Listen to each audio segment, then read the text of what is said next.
All right, we want to welcome everyone to our fourth webinar in our series for creating trauma responsive schools. This webinar is focused on the implementation assessment tool. We want to welcome those of you who were able to join us today in the midst of us all getting used to a new normal as we're all responding to this global pandemic.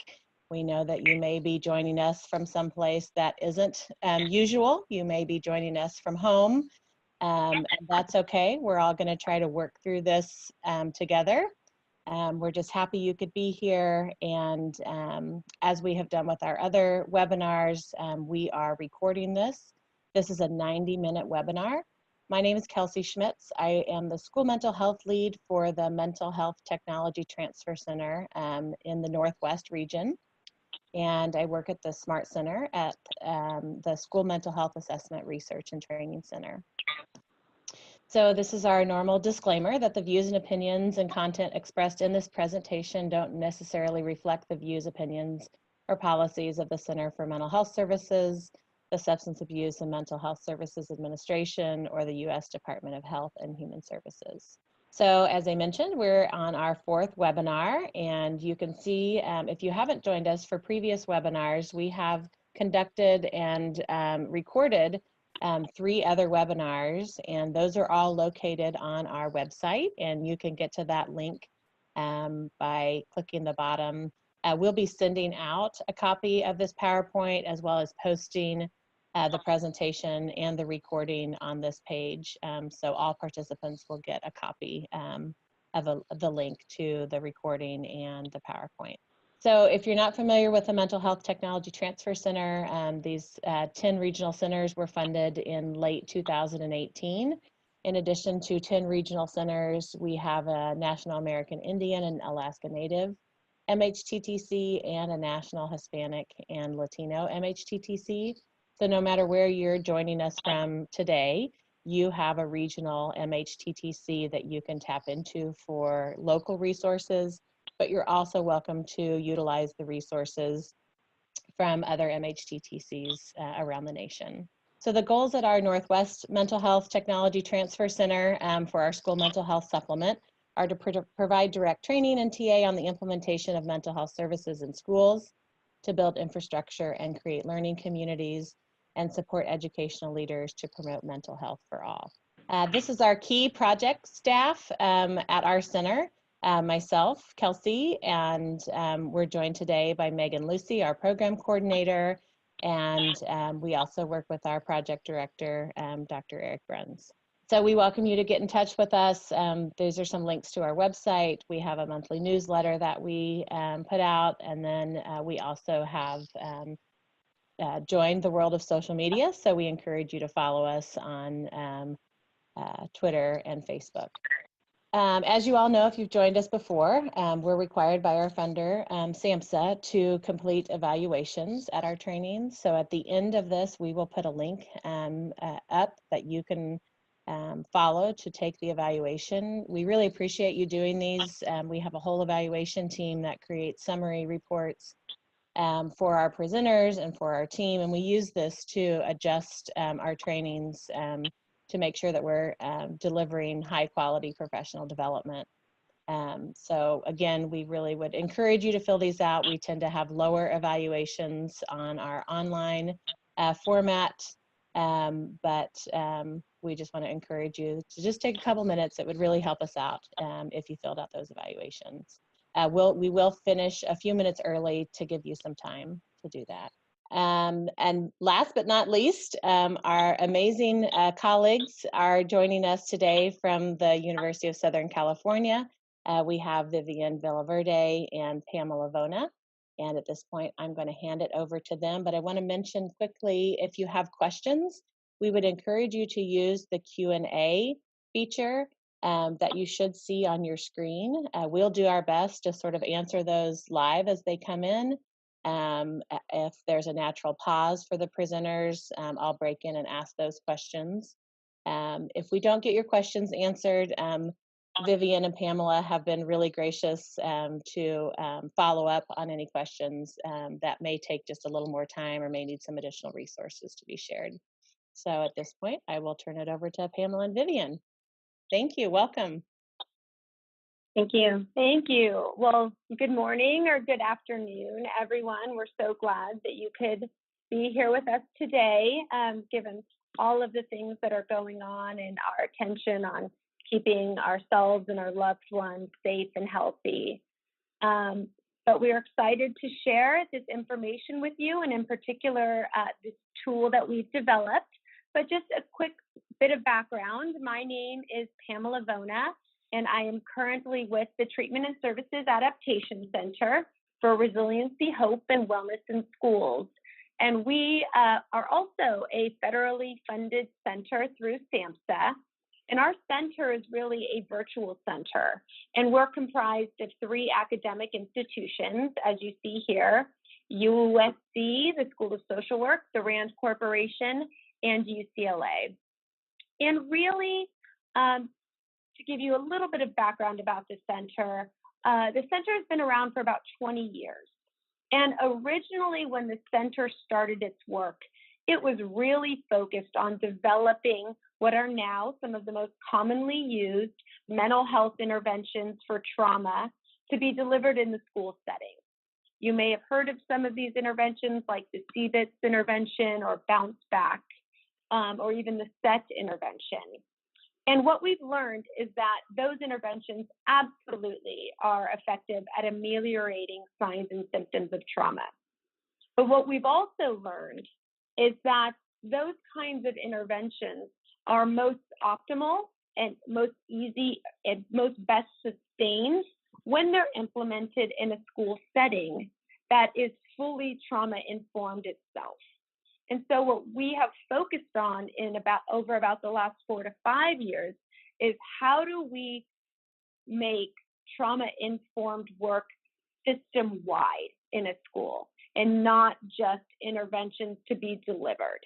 And so that's what this tool, the TRSIA, the Trauma Responsive School Implementation Assessment Tool, was designed to do. And that's what we'll be walking you through today.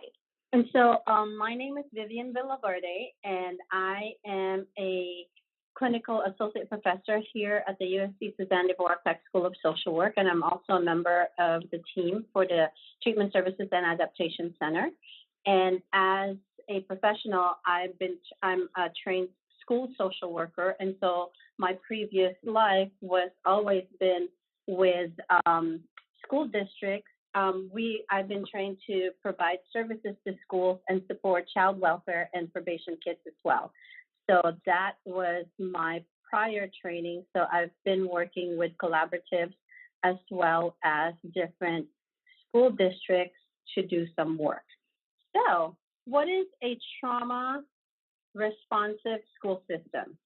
So if we're looking, we want to make sure that we're unpacking that black box in terms of what does it entail to become a trauma responsive school system? What kind of principles are we going to use? Are we doing something new, or how are we potentially aligning it and integrating it with all the things that we're already doing as a school system, particularly the RTI, the PBIS, and the MTSS? And so that's one of the things that we want to tackle today, to see how we could potentially align and integrate and not create something new again and tax the system. So before we get into that, before we get into the assessment tool, we wanted to kind of do a little bit of a review. This was something that we discussed when we talked about trauma-informed MTSS last webinar series. And so we wanted to review the guiding principles for trauma-informed care or a trauma-informed system. So based on SAMHSA, again, we're trying to make sure that we're aligned with the federal government's language, because one, we want to make sure that we have access to the same and we're competitive to the same resources, and also looking at how do we align the language of the school and the language of the federal government in terms of the Department of Justice and SAMHSA as well. So according to SAMHSA's documents or website, there are 6 guiding principles to what a trauma-informed care system is. So one of the things to consider is that, are we looking at safety when we're looking at our systems?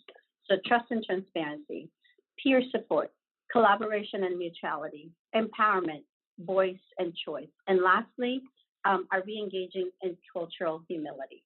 So we're going to look at this individually. When it comes to the principles of trauma responsive systems, we're looking at, are we looking through a lens of safety?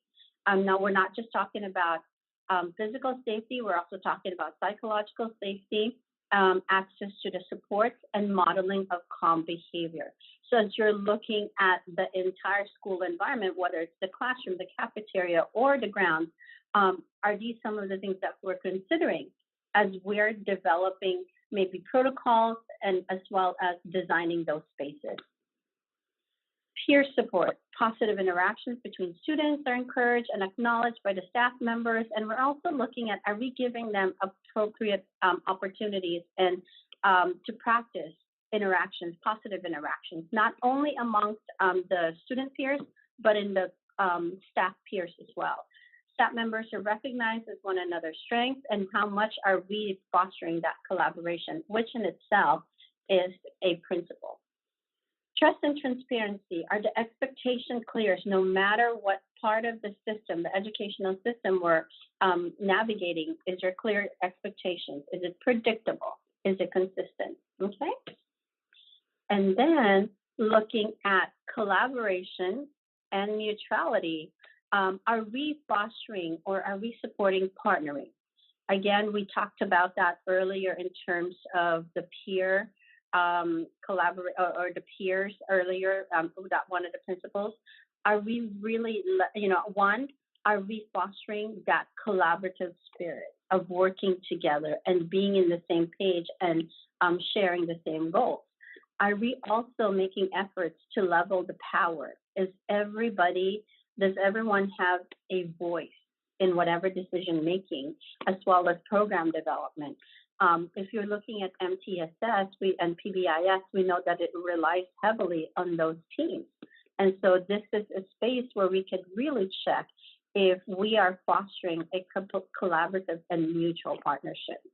And then, as I mentioned earlier, that meaningful shared decision making, are we tapping into all the stakeholders so that we are definitely getting their input? And not only that, we're also investing in ownership from everybody and all stakeholders in whatever it is that we're trying to do. Okay. And then empowerment and voice and choice. Are we providing opportunities for success? Not just for a few, but for everyone who's a part of the partnerships, the collaborations, and the system as well. Are we engaging them? Do they really have a voice? Are they just at the table, but really does not have a voice? And then is it also possible that when it comes to the decision-making power, decisions are made after the fact that, all the contributions might have been shared, but still there's a power and authority that overrides whatever it is that's being said on that table. So are we encouraging students to identify? So on the student side, are we encouraging them to take part? Are we really listening to their voices? Are they really, are we really giving them some control over some aspects that they could potentially have control over?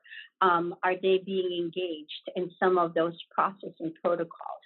I think the higher the grade, I think there's potential for more participation from our students and empowering them to make sure that they're part of that decision-making power. And then lastly, are we capturing all the successes? I think part of a change process and system is that we are acknowledging those tiny successes until we've created an entire culture shift. And I think for those of you who are doing PBIS, this is something that is very, very familiar, because I think the ultimate goal is that culture shift, but we need to make sure that everybody's experiencing some successes, that they would continue to join the journey and be involved and get their buy-in completely. Okay. And then looking at the last principle, the guiding principle that we could use as we become a trauma responsive system is that cultural humility. We need to make sure that we are focusing on learning about the cultures, the students, the families, even those subcultures in terms of the community that you belong in. You might be one full school district, but are we taking into account that each of the school might be in a sub-community where there's a particular distinct culture as well, and knowing who those key stakeholders are, that could help us understand the community, but also help us get the buy-in of all the stakeholders by partnering with them. Identifying the strengths and assets of each culture. Again, fully understanding the families and where they come from and the experiences that they might bring with them, as well as that local community where our schools are a part of. And then understanding protective factors and coping mechanisms. And so when it comes to understanding the culture, acknowledging everybody's culture, are we also tapping into the strength of those particular cultures, and how are we incorporating that in some of the developments that we're doing?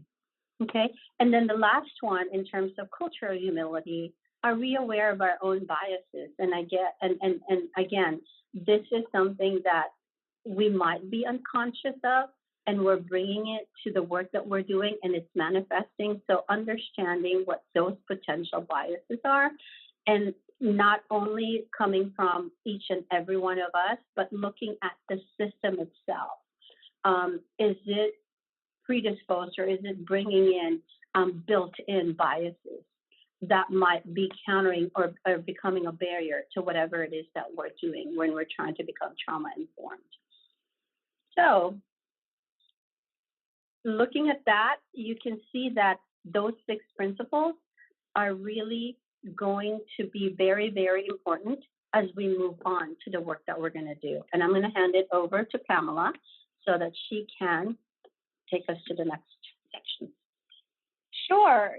So as schools are being called to become trauma-informed systems of care, for a long time, those guiding principles were really all schools had available to help them determine how do we transform our system into one that is trauma-informed or trauma-responsive. And of course, those principles are aspirational, and those are the benchmarks that we want to meet. But what's true is that those principles were really laid out for all kinds of systems. Child welfare systems, juvenile justice systems. And what we know is that schools are a very unique system in and of itself. And so what there isn't out there is a lot of guidance, helping schools identify, well, how do we operationalize these principles into our everyday practices and policies? There was simply a gap in guidance for administrators. And so really the impetus for our center was to fill that gap. And we wanted to design what could be a user-friendly online instrument to help schools evaluate what they're currently doing right now in the way of things that are trauma responsive, and also help them enhance their trauma programming and policies moving forward. And so our center really went through a very thorough development process. And before we could develop the tool itself, we had to develop a framework for a trauma responsive school. We just had to, because there weren't very many out there. And so we did what's called the RAND UCLA appropriateness methodology. And that's a way of synthesizing expert literature and expert opinion around a topic. So we convened a panel of 10 national experts to help us identify, what do we think the primary domains of a trauma responsive school are? And what are the specific indicators within each of those domains? And so I'm obviously not going to take you through the details of the timeline itself, but as you can see, it was about a year-long process where we engaged national experts to develop this trauma responsive school framework. And so in a way, this is what we originally developed. As you can see, we are using SAMHSA's guiding principles and trying to infuse them into practices, but we also were thinking about how we organize and frame the practices.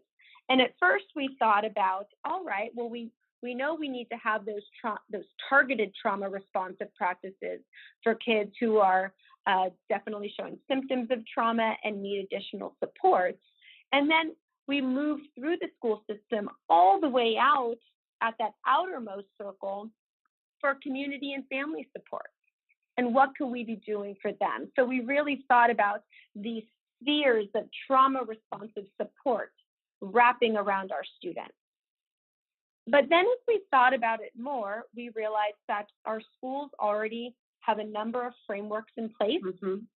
And in many ways, the work of becoming trauma responsive very much aligns with a multi-tiered approach. And so instead, if we were just to flip those concentric circles on its side, it starts to look like something we're all a lot more familiar with.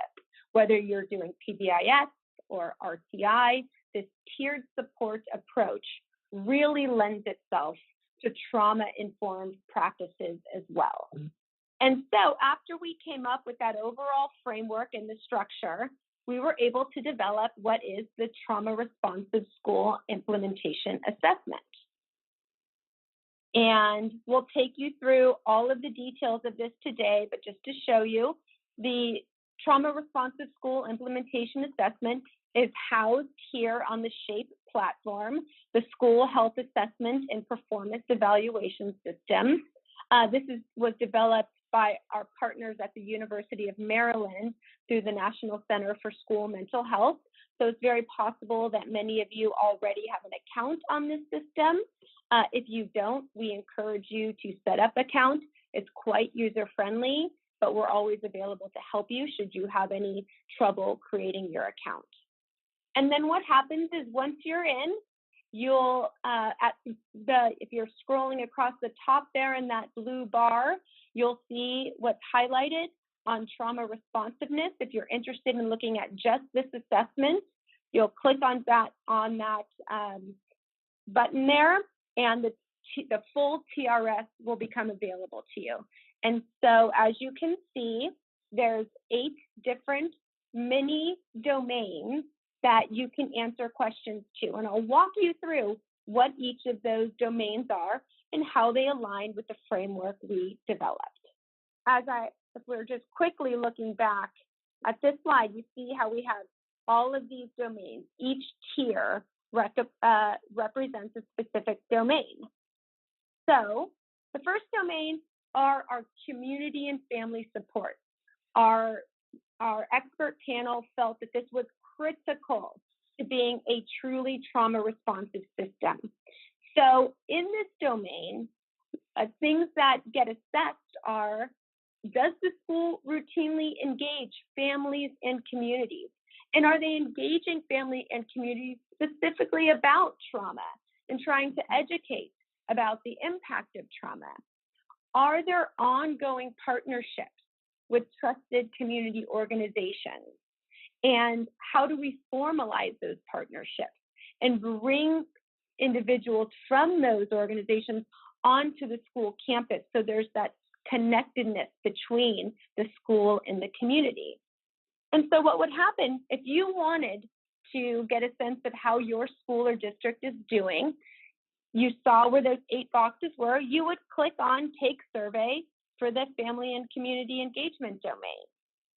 And after you answer about 4 to 5 questions, each domain has about 4 to 5 questions, you will get what you see on the left-hand side is a feedback report. And it's going to tell you how you're doing in each of those domains. What is your level of community partnership, your family outreach, and what sort of racial and ethnic sensitivity training and resources do you have available? Then you also have access to a strategic planning guide that comes along with this feedback report.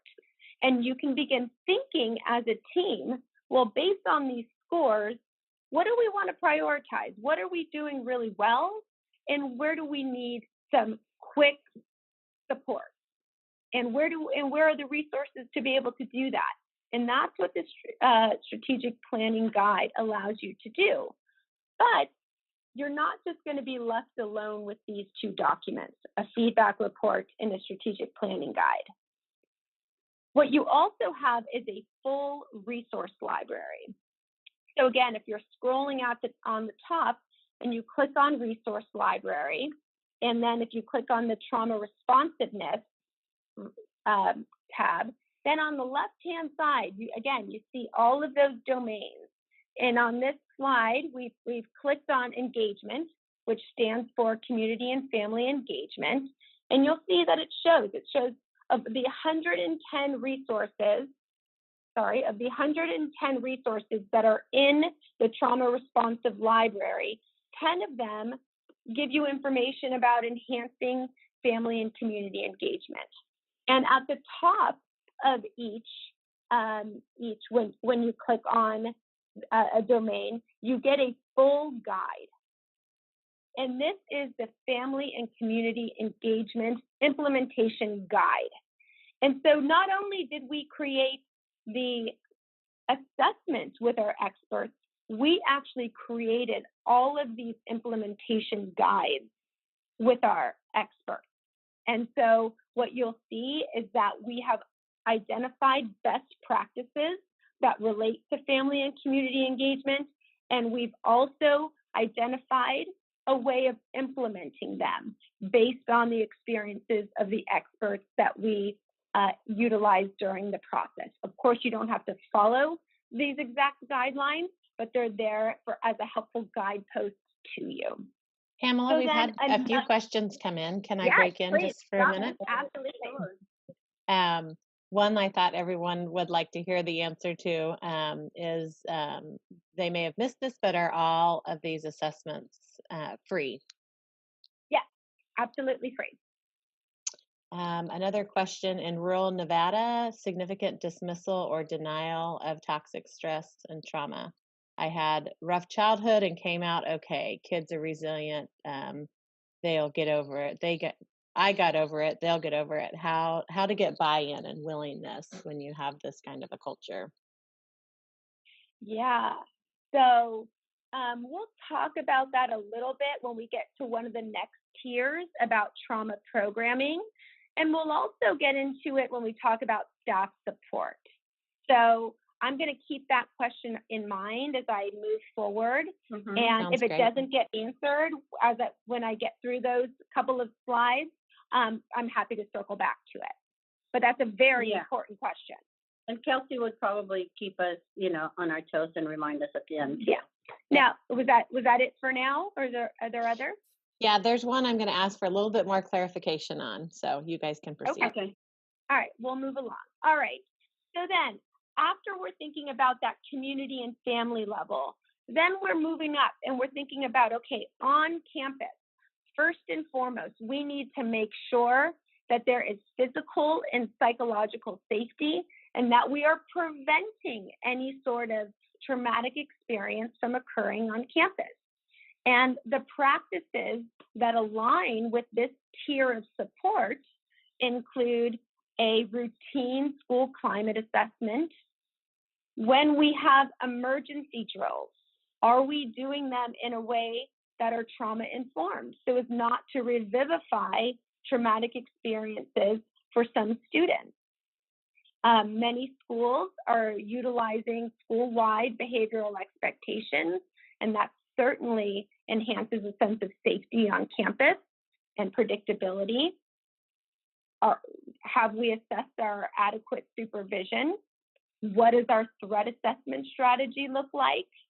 And do we have bullying prevention strategies on campus? So those are the types of what we call indicators that go into the safety and prevention planning domain.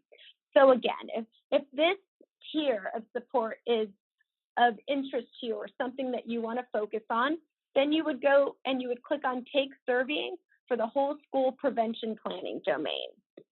And again, after you answer the various questions, you'll see here that you will get a numerical value score for each of the domains, such as record sharing, trauma responsive emergency drills, all of the questions that are part of that domain. And then similarly, you have your strategic planning guide.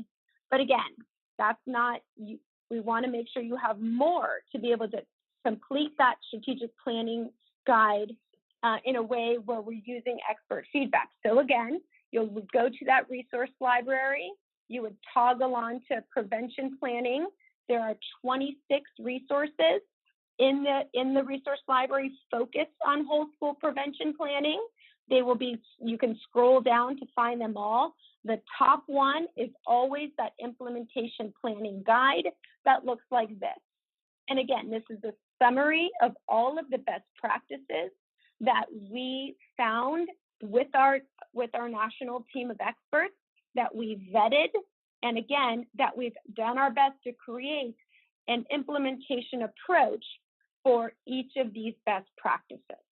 So you can find that information there, and then of course use all of those other resources in the library as supplemental material to move these things forward. At this same tier, we also want to be thinking about school staff support. When we were doing our RAND UCLA appropriateness method, the experts were very clear that this was an essential domain of a trauma responsive school. So some of the indicators to show that you are working on this and building capacity for this on your campus are you doing things to build awareness about compassion fatigue? And STS here stands for secondary traumatic stress in teachers. Are there options for peer support amongst staff when we're constantly working with kids who are trauma exposed?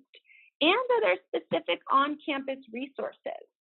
And so this a little bit gets back to that question. What we found is that a lot of people, we can ease our way into the discussion of student stress and student trauma when we talk about it amongst ourselves first. And that doesn't necessarily mean getting into the personal issues of our trauma, but being aware of how it might be manifesting for us and how we can support one another.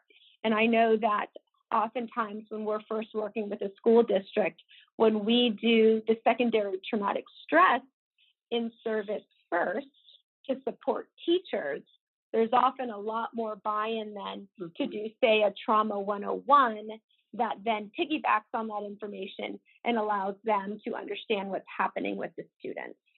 So that's one strategy that we found useful, but there's other things you can do as well. So again, not to be overly redundant, but if you're interested in how you're doing for staff self-care, you would take that survey, you'll get your report along with that strategic planning guide. You would go to the resource library and then click on the guide. And again, here's what we could find in terms of best practices for secondary traumatic stress, compassion fatigue for our teachers, and how we can roll out some of these practices in school. All right, and then we have whole school trauma programming, right? This is really all of those tier 1 interventions that can be utilized on campus. So first, do we have staff trained to be able to provide emotional support to students following a traumatic event that occurs on or near campus? Are we thinking about discipline policies that take trauma into account? Are our school security and police trained to respond using tactics that de-escalate situations, or are you using restorative practices? But, and again, I also want to keep that question in mind because it's such an important one. this first bullet about having staff trained to provide emotional support, well, that can only be done if there's buy-in, right? Mm-hmm. So I really think we've had some luck with some of the kinds of Trauma 101 trainings that we do that really emphasize the reality of how trauma is impacting student learning, and then what is that impact on the success of the school. And when we tie all of those things together, you know, it really depends on who you're trying to get buy-in from. If it's from an administrator, then often those school level benchmarks are important to them.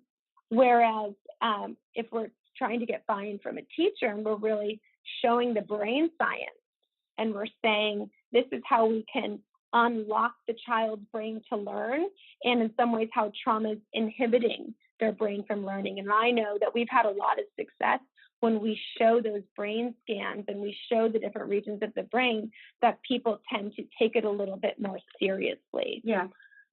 And I have a couple of sort of suggestions in looking at what do you have now. I think a good starting point is understanding what are your schools doing right now. Do you have a collaborative team? Do you have like a PBIS team? So are they your first sell? Does that make sense? And I think like bringing in and approaching and then potentially talking to them about utilizing this tool as a jumping board for whatever it is that they want to advocate for. Because one, you'll know the areas where you might need some more work, and you can also identify some of those low-hanging fruit. In terms of what is something where you could, you know, which one do you want to approach first, which one you want to focus on first, so that you can experience those small successes where you can show and really track some movement.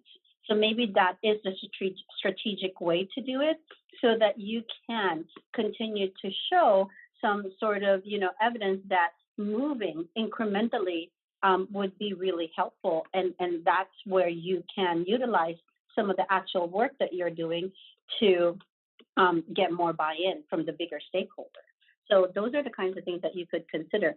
And usually whole school programming is where everybody is looking. Some of the low-hanging fruits might be on this one, or it could be in the staff support, like what we've said earlier.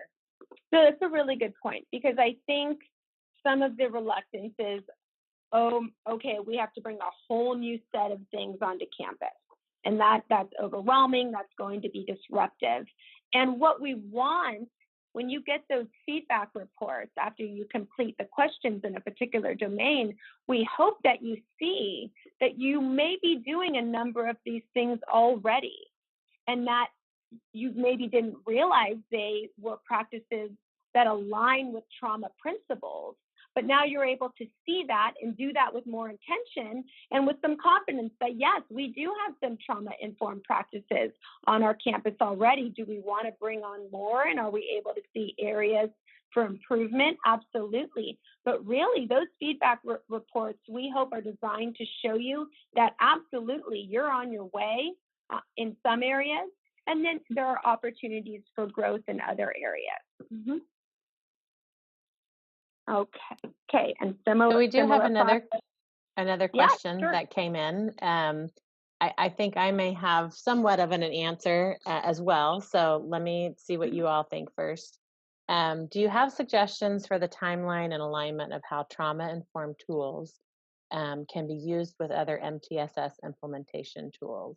I think there's a lot of tools out there, and I think trying to determine, you know, what you're going to give schools the information they need for action planning without duplicating or overburdening the amount of assessments they're taking is really kind of at the base of this question. You know, it's a good question. And again, it really does vary from district to district. I mean, based on what the MTSS, for example, mandates are within a particular state. I'll let Vivian start, and I have some ideas. Yeah, and I really want to hear what you have to say too, Kelsey. I think this particular tool is a little bit different, because it's not just a data tracking tool. What is the important part of this is I think this particular tool goes hand in hand with any other tool that you have. Because if you notice, it is more in terms of it does survey the status or where you're at currently. But the most important part of this tool, which I think, that was not the original intention, but that's where it actually developed and where it gathered its strength, is that it provides sort of a strategic planning guide. It serves as a strategic planning guide in understanding where are the gaps, how can we address the gaps, and then what are the resources that are available to address those gaps. And even the resources that it provides, it gives you additional assessment tools, an actual assessment tool to track whether and we'll get into it later, I'll show it later, whether the students are really achieving those improvements that they might want to. So there's a versatility to this that I think that is helpful, because more than just an assessment tool, it is a strategic planning guide. And I think that's why I think it's easy to find connection and alignment and other implementation and data gathering tools that you have. Just looking at Swift, the Swift paired with this, like you kind of can see where your scores are high on the Swift, like if it's, the safety or whatever it is that you're looking to referral, then this particular assessment tool could be paired with it so that you can develop a strategic plan on which one or which area you want to address and which area you want to increase sort of training and resources on. I don't know if that's making sense, but that's where I find this more versatile and can be paired with other existing implementation tools that you're using. Yeah, what I can share sort of at a national level is there's a group that's sort of forming to start having these conversations about a potential crosswalk of all of these tools. So the SHAPE tools, the PBIS evaluation tools, the new RISE tool through Kaiser Permanente, and some of those other tools. And in Washington, it seems like we have are kind of at the forefront of all of these great resources. And so we're taking that opportunity to pull some folks together at the national level to work on some common messaging and just some technical assistance when it comes to here's the tool, what's the purpose, how can it be used with other things. We're kind of in the early stages of that, but I just wanted to point that out, that's a common question that we get. And for those of us who are doing training and technical assistance, we want to be able to offer some support for how to use the tools that you need without overburdening your system or feeling like, well, this tool tells us something similar that another one did. So I can tell you that hopefully some of that guidance is coming.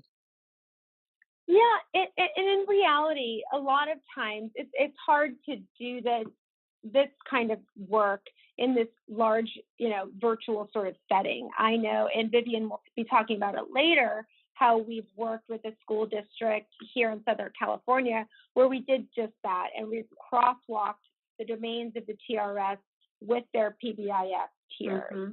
And so when we have the opportunity to have a little bit more one-on-one time, then we've been able to kind of tailor those conversations to a district. But certainly some national guidance on that will be helpful too. But at the same time, I really think some of that tailored crosswalking is what's most helpful. All right, so just back to the tool again. You take your survey, you get your feedback report, you have your strategic planning guide, you go to the resource library and you get all your recommended best practices for that domain and strategies for implementing them. Then we move up to classroom-based strategies, which was another key component that our expert panel decided needed to be part of a trauma-responsive framework. So is there routine use of social emotional learning programs across classrooms? Have our teachers been trained to create safe and calm classroom settings? And to what degree are we integrating trauma history into the IEP process? Again, those are some of the questions you would be asked when you take the survey. You get your feedback report. Look, they're doing really great in one area, not so hot in another. That would help inform what you want to work on. Then you go to the resource library, pull up this implementation guide, and identify what it is that you want to work on first and use the recommendations to help you move that forward. So moving on to, if you notice in terms of the top two concentric circle, that is basically your RTI. So this third one Pamela just talked about is your tier 1. And now we're moving into that a little bit more focused services, early interventions for our trauma students. And so part of that would be inclusion of trauma items in mental health assessment, depending on your district, depending on where administration as well as the district policies are. Are you doing a school-wide assessment, capturing who needs what types of services and identifying that early on? And I know that there are a lot of concerns. I wouldn't go in that direction if you don't have all the services in place and the safety net in place, because again, identifying those students might not be beneficial, because then there's nowhere to send them to for those additional services. So understanding that, that's going to be part of that assessment and strategic planning that you're going to do. And then also looking at consistent implementation of trauma-informed services and evidence-based practices. Do you have the infrastructure of supports that would help you deliver those types of support services to your students, especially the early intervention ones where you're trying to capture those who are starting to show symptoms, but not in an elevated way, so that you want to mitigate more serious impacts on learning as well as on their social emotional well-being. So some examples of those evidence-based practices that you can start integrating in your schools are CBITS, cognitive behavioral intervention, trauma for schools as well. Those, again, are still a little bit more targeted because, one, they have to be delivered by mental health practitioners, but then you can also start including other services like it may be skill streaming or support for students exposed to trauma. This one is developed to be delivered by non-mental health practitioners, including teachers and case managers and counselors that are at the school, or behavior specialists. So it depends on how you define those particular roles within your school. Bounce Back is another one. So just to kind of demonstrate a little bit, and I'll talk about this later in the slides, ABC Unified School District, for example, what they've done is they decided to look at developing the actual infrastructure on how they're going to identify students and triage. So before they can go into any of those things, their low-hanging fruit is, do we have that triage system? So then they decided to partner, and I'll elaborate more later. They decided to build an MSW, a counseling, an MFT internship program and partner with local universities so that they would build that first line of defense and provide services to their tier 2 students. And understand their needs as well, and also build a relationship with the community so that they can refer them back and forth. As the intensity of the needs increase, they need to reach out to their community partners. So that infrastructure was very important in getting this needs met. So that's where they went first. So if you want to go and look at yours and where you're at, you can again take the survey, view the report, and then you will see here in terms of the scores, and then again, the strategic planning guide.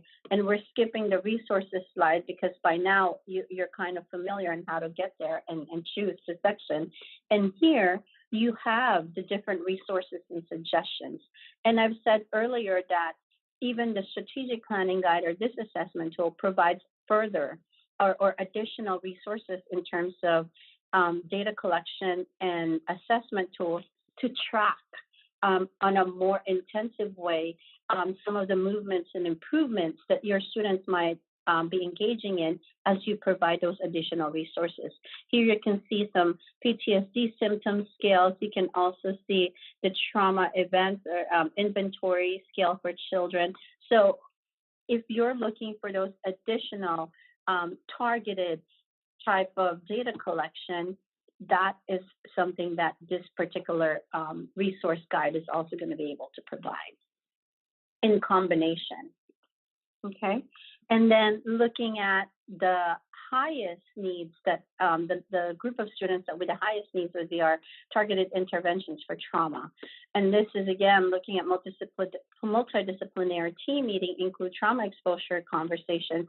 And I think this might be you could also categorize the kids who might be at the highest needs or going to the very last or the very top level of SARBing, and also some of your child welfare students, your foster care students, when DCFS is involved and they're coming into your campus and meeting because their kids are moving so much in your system. So these are the types of kids that we want to target and make sure that you have the services. And so in this particular one, the partnerships with the community is very, very important. How well have you mapped who your mental health partners are? And are there established MOUs as well, so that the kids you are referring to that highest level of care are not being waitlisted and are not waiting for 2-3 months or sometimes even up to 6 months?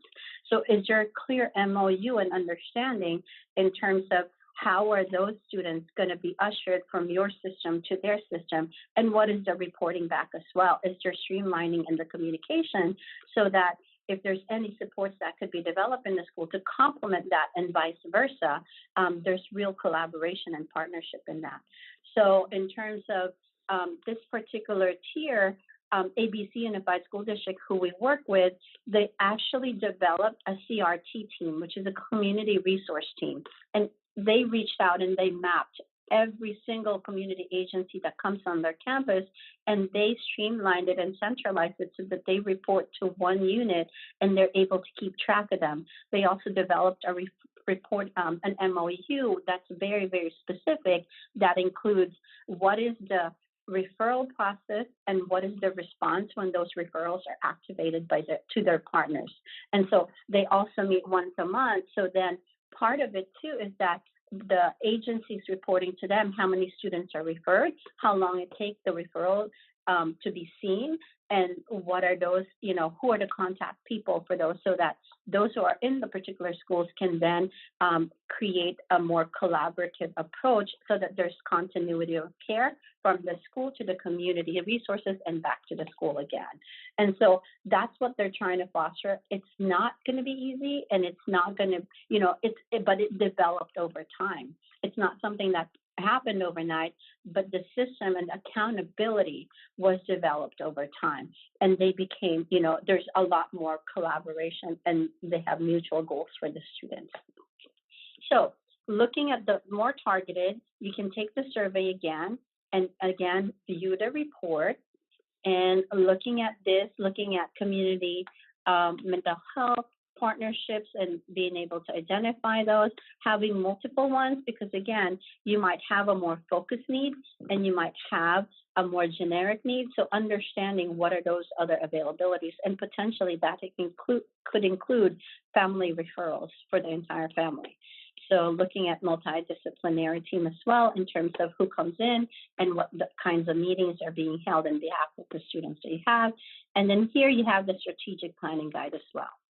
And then next, depending on the scores, and if this is something that you want to focus on, decided by your own team, looking at the different resources and suggestions and active steps that you can take as you move into enhancing this particular domain as decided by your team. Okay? All right. So I'm going to take you through a quick demo of the site. But before I do that, I just want to say a couple of things. First and foremost, we feel like the TRSIA is best utilized when it's completed by a team. a team of very varied stakeholders who are able to give their perspectives. And this can include parent perspective, community agency perspective, and even student perspective. So we really want you to think about who would be, if you have a natural, already a school-based team, if you can leverage that, or if you need to develop a team, we really want it to have that multi-stakeholder aspect to it. Mm-hmm. And just like what we have said and mentioned in the last webinar in terms of your trauma-informed MTSS, and just like what Pamela said in terms of leveraging pre-existing team, I think that is something that is worth investing in terms of that conversation and decision, whether you're going to use a pre-existing team or not.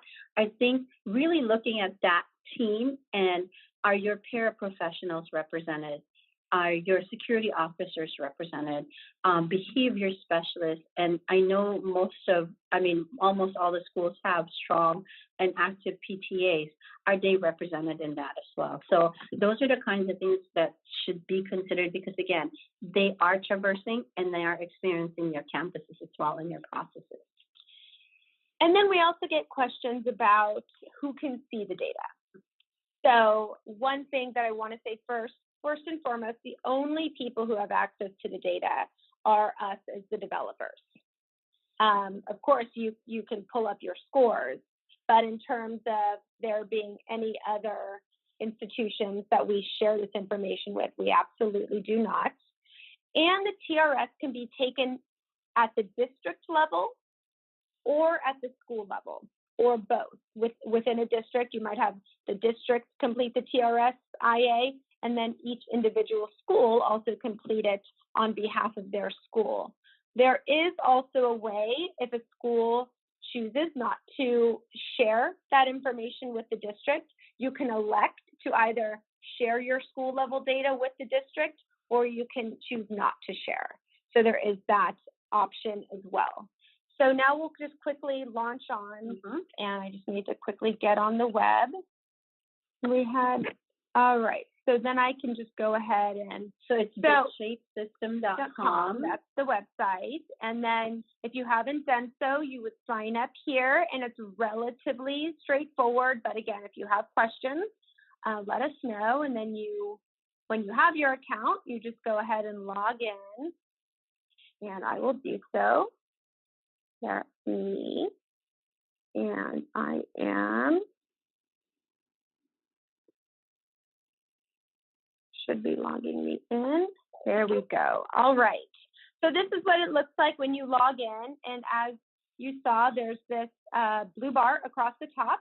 And depending upon why you're coming to the SHAPE platform, there's all of these other assessments. But if you're coming for the TRS, you could go ahead and click here. And that's where you will have access to the Trauma Responsive School Implementation Assessment. And so this should look a little bit familiar now, where you have the 8 domains that we just walked through. You can choose to take all of these domains at one time, or you can choose if there's already a particular domain that you know you want to focus on. I'm hearing from a lot of schools that this is the one that's in the next school year they want to focus on. They jumped right into that. But you may want to go through all of them and let the results dictate where you want to go next. But the idea is, as we showed, you take the survey, and I'll just quickly show you what this looks like. All right, this tells you a little bit about what this domain means, but we've already talked about that. And then you'll be asked a question, and you rate on a scale from 1 to 4. So we'll just say we don't have that, and we're not doing so hot on this. Similarly, on the climate assessment, we're never doing that assessment. To what extent are your emergency drills? Somewhat. School-wide behavioral expectations. So we got through all of our questions, and now we go to submit. All right. So as you can see, we just updated it right now, and then I'll view this report. And you can see that you get the whole report, as I said, which can be downloaded. It's followed by that strategic planning guide, which goes on for several pages. Let me close out of this. So after you step through that guide, like we said, what you can do is then go up to this, sorry about that, the different mouse. You'll want to go to this resource center here. Click on trauma responsiveness, so you're only working with those. And if you wanted to focus on prevention planning, like we said, you click here, and there's 26 resources. I'll scroll down, and you can see all the different kinds of resources we have for this level. And as we said, at the top, you'll always have that comprehensive guide that tells you about all of the best practices, and it's describing many of the resources that are included in that library. So I'm wondering, are there any questions about functionality before we transition back to the slide deck? I don't see any questions at this point, but I'd be happy to pause. Oh, one just popped in. I thought maybe that might happen. No, you're just getting reinforcement. Great work. Thank you. Okay, great. So now we'll toggle back to, is this where we were? I'll let Vivian do it. Okay, so just to give you a little bit of data on how people are experiencing the tool, we're finally starting to get a sense of whether it's effective. And so we did a survey, as you can see. Now this survey was about a year ago, and so at that time we had at most 365 schools had completed the domain to date, and then a certain subset of those schools elected to be a part of the survey. And what we asked on a scale from 1 to 5, 1 being strongly disagree and 5 being strongly agree, was, are the domains relevant to being a trauma responsive school? Do you agree that the kinds of things we included in this assessment are helpful towards you becoming a trauma responsive school? And overall, you can see that most people found them to be in line with what they consider trauma responsive practices. Additionally, we asked, how helpful was the platform? Or do you think this platform is helpful in helping you plan and integrate trauma responsive practices onto your campus? And again, we got some decently high scores, so we feel like we're moving ahead with something that is acceptable and useful to our users. And so far we know that that's going relatively well. And then we've engaged in some other projects to see how the TRS is being used to move programming forward. And I'll let Vivian start by talking a little bit about that.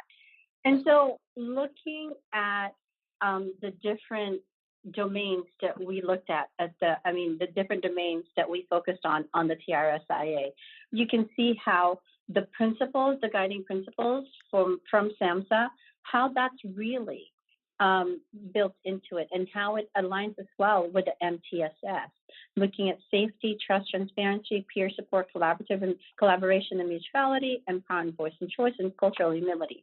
So what I'm showing you on the right, what we're showing you on the right is the California MTSS model, where, as you can see here, MTS is that umbrella that houses everything. And then you have your academic, your behavioral, and your social emotional, and the whole school itself. So the way they envision it, and also the way we're sort of looking at aligning it, is if everything that you're going to be doing here is going to go through this lens, then you're creating a trauma-informed or trauma-responsive MTSS and school system. if this is going to be your guiding principle and looking how it's built into the TRSIA, it's a transformation that makes a lot of sense, and that's pretty natural. And so the breakdown of this in terms of the MTSS, whether you're only doing RTI or you're doing a combination of RTI and PBIS, that is what's within your framework. That's what, it brings together all the different programming that you're doing, and that aligns them to support the whole child and the entire system, if you look at it. So that's the goal of MTSS. So just to kind of give you an example, so in Southern California, because we're a school of social work, we tend to partner with a lot of different organizations and agencies to host our interns. And so with that, they're able to access the resources that we have as a university as well. And so one of the things that we have been able to do really well is partner with our local school district. And when we started partnering with them, maybe like 5 years ago, the great thing that happened is that most of them are starting to build their own infrastructure for support services for their schools. And so when somebody asked about that buy-in and who's at the table, one of the things that we sat down with, or some of the things that, you might not start with this assessment tool, or you might. Some of the partners that we have, especially ABC Unified, in hindsight, they wish they had this tool when we were doing it, because then they would have been more strategic in what they're doing. And so like what I've shared before, ABC Unified School District really started from a physical infrastructure where they can really triage kids and be seen. And then based off of that, and the teachers, the principals, they saw the impact of having that ready support at multi-levels. Then they started opening it up to more and more movement. And I'll talk more about ABC in the next slide. Pasadena Unified School District, what they've decided to do was actually start with a district-wide policy, a freestanding mental health policy for their district. And so what they did, because it was great timing, the TRSIA was actually available and it was launched the same year that they were tackling this. They actually took the TRSIA and looked at the different domains and actually pull some words and pull some of the focus of those domains into their actual policy. So why they decided to go for the policy first is that because everything that they're going to do next, all the implementation and program development, they wanted it to be backed up by a policy, so that then there will be some sort of supported movement from the rest of the stakeholders that this is something that's an imperative and that we have to do it. So that's the route that they decided to do. As you can see, there is no one approach on where to get that buy-in and where to start with it. And in that case, it was approved by the school board. Yes, and so I think they're one of the few districts in California that actually has a freestanding mental health policy that covers all of the mandates of the state in terms of suicide prevention and mental health and other services as well. So Torrance Unified School District, just quickly, this is a new partnership that we have. No, we've been partnered with Torrance Unified School District, but Sherry Alternative High School, they have been overwhelmed with the different issues and problems that teachers are encountering and students are encountering, and the system is just being overwhelmed with all the trauma exposure and the things that are happening at their school. So the principal approached us and we started talking to them. We do have the internship program, but this is a particular project with this small school because it's an alternative school within that district that we are looking at starting from the ground up and really looking at using the TRSIA as our foundation in our strategic planning.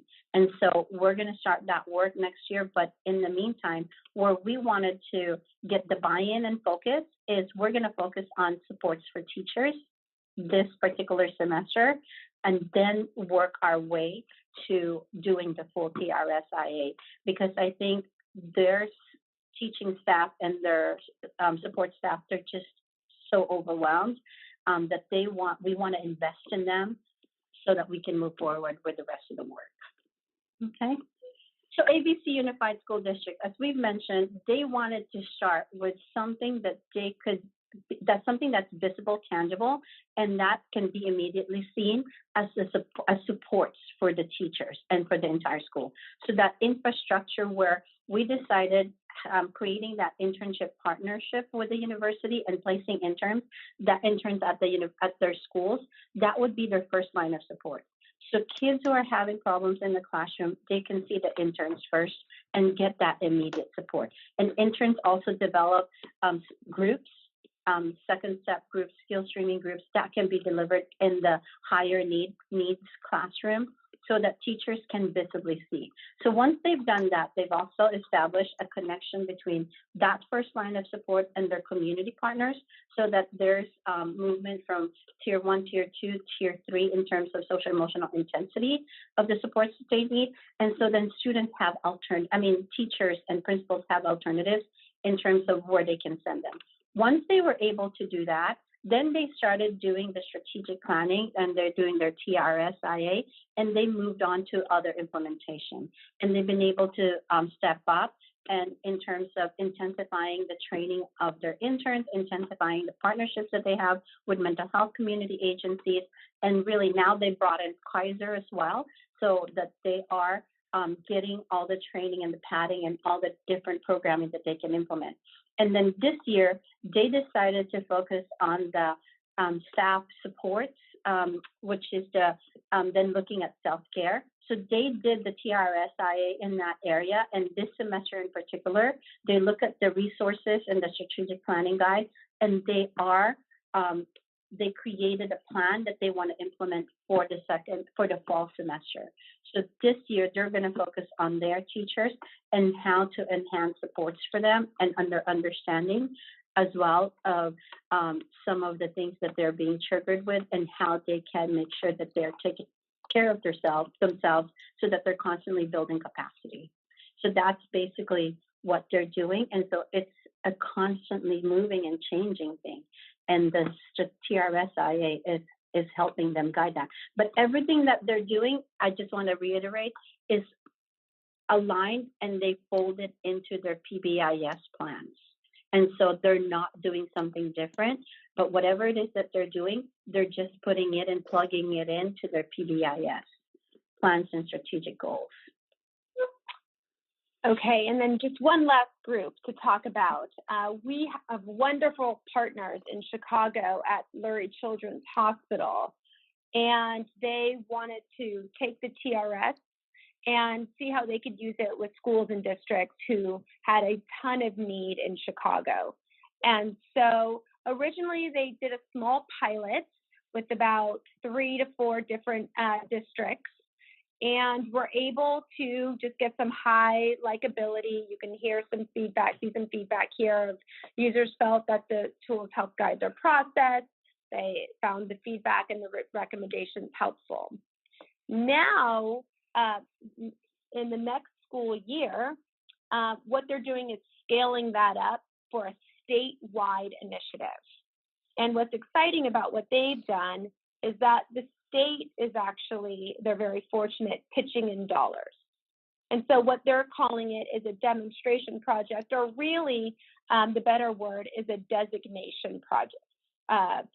So we're not fully certifying people as being certifying schools as being trauma responsive, but we're designating them as emerging, proficient. And what happens is when these school districts go in and take the TRS-IA and identify particular areas that they want to improve upon, the state is granting the district, a small but helpful grant to be able to access those funds, to access resources, to be able to move specific programs forward. And then by the end of the year, determine what their designation might be as a trauma-informed school, again, whether it's progressing, emerging, proficient. So that's a really unique project that's getting underway in the fall, and we'll be really excited to see how it moves and really moves the field forward for the state of Illinois. So really, this is an image that comes from MTSS work, which is really, you're framing the policies and practices. that you want to implement, and you implement them using implementation science, and then you evaluate the success of those. And really, we believe that the TRSIA can guide you in all three of those processes, helping to frame things, identifying programs and policies. Then we've given you some guidance on how to implement these things. And then finally, within the resource library, there are metrics to help you evaluate the success of your strategy. So that is the end of our presentation. We've left a few minutes for questions, and then of course for the evaluation. Great. So I do have some questions here. What about the timing of using this assessment in schools and districts that do not have PBIS Tier 1 established with any fidelity? Would you suggest that happens first? Well, no, I mean, that is a decision. I mean, I shouldn't be as definitive about it, but that is a conversation within your district. But I think too, having said that, that even if you're not on your PBIS or anything like that, this might be a start. And if it's a mandate if it's a mandate for your state to go into the PBIS, then this might be something that could go hand in hand with it. Because a lot of the districts that we work with in California, most of them are in varying degrees of fidelity to the PBIS, but they're finding that it is really aligned with it, and it's actually helping them improve the PBIS and getting buy-in for it, if that makes sense. Because I think part of it is there's consciousness in terms of looking at everybody's safety, looking at the needs of the teachers, as well as looking at the needs of the students. I don't know if that makes sense, but I don't think that it's mandatory for it to go hand in hand. If this is something that you want to do first and it makes sense to you and where you can get more buy-in, then this might be your way into getting more fidelity for your PBIS. I'm not sure, because each subculture of the school is so different that you have to make that assessment and that call. And so what we're asking, for example, that Sherry Alternative High School, is for them to kind of look at what currently they're doing, what this is, and getting the collaborative input in terms of what do they want to invest in, and getting them to decide what makes sense for them the most.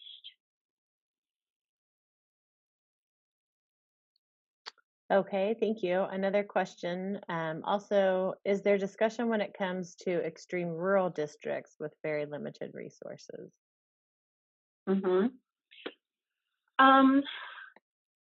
That is definitely a challenge that's being felt across the board. And I think the additional challenge for that is depending on what state you're in. In California, we do have some of the resources that are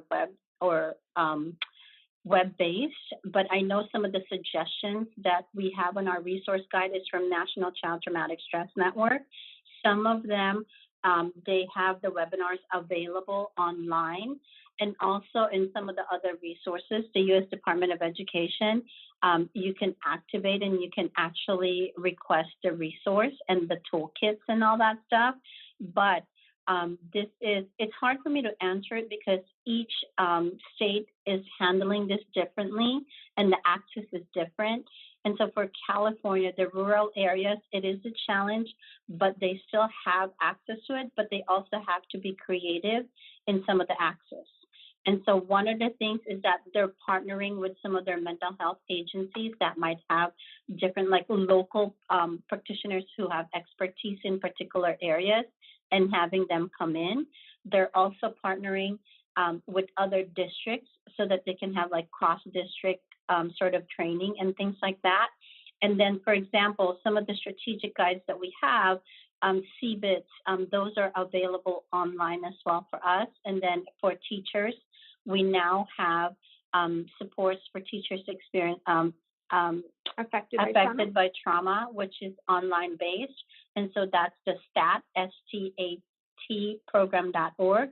And so I think part of it is that being open to some of the suggestions and having conversations with potentially other districts or joining learning collaboratives if you hear anything, and joining or going to websites like yours, Kelsey, or going to webinars that are offered for free, like what MHTTC is offering, because then you can tap in those resources where you might have the physical access to people to come and with expertise, but you can start looking at what are those online resources that's available.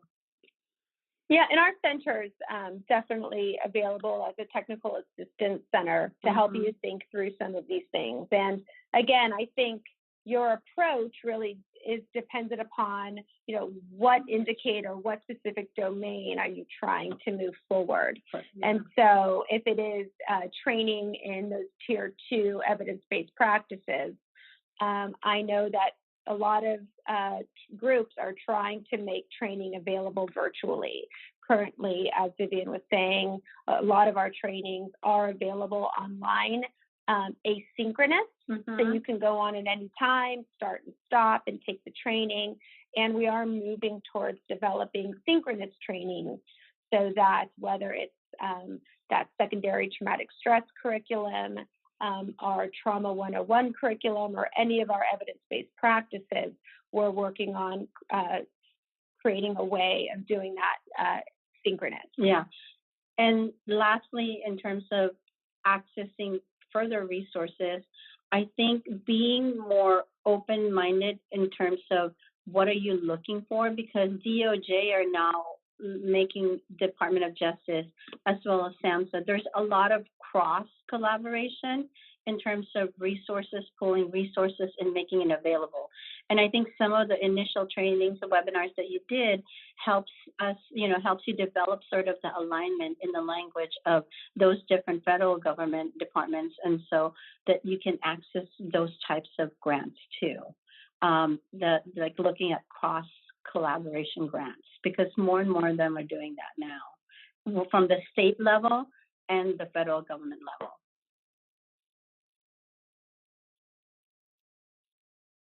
Great. So we did have a question about the STAT modules. So I went ahead and put that link in the chat for folks. Okay. And that's next month's webinar. Yes, it is. Nice little preview. So, all right. Well, we'll keep the Q&A open, but let's go ahead and go forward through the slides so we can just remind everyone about upcoming events on April 15th and on May 13th. And as a reminder for those who may not be able to get in because it's full, we're working pretty quickly to get things turned around, so these are all online for you. And as I've been hearing from more and more folks that are looking for online resources for staff during this time, I think this would be, as Vivian mentioned, an excellent resource. And I'll be working with Vivian and Pamela and a few other of our subject matter experts to see if from the MHTTC, our Northwest Center, we can maybe develop a resource guide that has some different options for online learning. I would just encourage each of you to reach out to us to let us know what your needs are, and we would be happy to share some of those examples with you. And just a reminder of how to connect with us. Reach out to Megan or myself, especially during this time when you may be looking for resources for your own self-care or looking for resources for supporting families and students during school closures. We're just here to help and support you, so please feel free to reach out to us. And I think that's it. So we will go, although I do have a couple questions, let me see if I can get to those real quick. Yeah. Oh, just an excellent, thank you so much. Great presentation and fielding. Can you share the link to the webinar sign up, please? These are awesome resources. Maybe Megan can throw that in the chat so you can get to those. If not, you can email one of us and we'll send that to you. All right. Well, just want to thank you so much to our guest speakers today for, as usual, an excellent presentation and great resources. And look forward to seeing you all at the next webinar in our series. And just again, another invitation for you to reach out to us for additional technical assistance. Talk to you all soon. Stay healthy, everyone. Thank you. Take care, everyone.